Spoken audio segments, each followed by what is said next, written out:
Maayong buntag sa atong tanan. Mao kini ang pinakabagong update sa panahon diri sa Surigao del Norte, Siargao Island ug Dinagat Island nga gi-issue karong alas 5 sa buntag, Enero 17, 2024. Unahon usa nato ang mga weather system nga ning apekto sa atong nasod.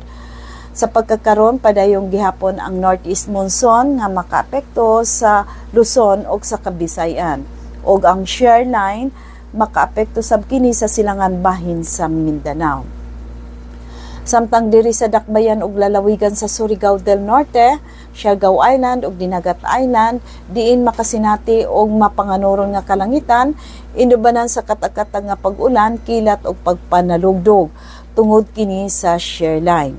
Posible ang mga pagbaha ug pagdahili sa yuta sa panahon kung adunay kasarangan ngadto na sa panalagsang pagbundak sa ulan.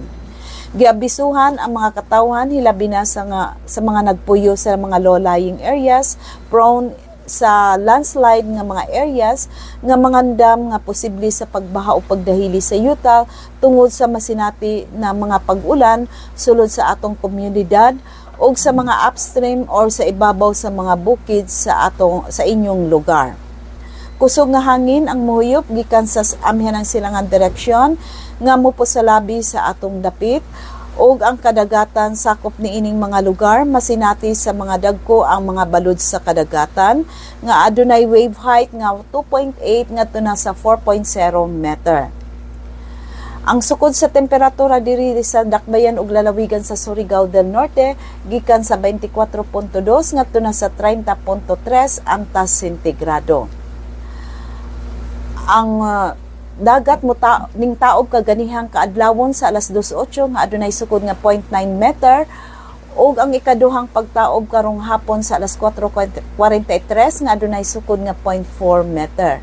Muhunas karong buntag sa alas 9:54 nga adunay sukod nga negative 0.1 meter, ug ang ikaduhang paghunas karong gabi sa alas 8:50 nga adunay sukod nga 0.3 meter.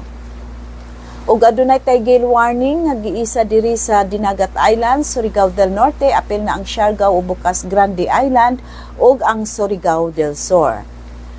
Ang adlaw musubang karong buntag sa alas 5:59 ug mosalop karong hapon sa alas 5:36.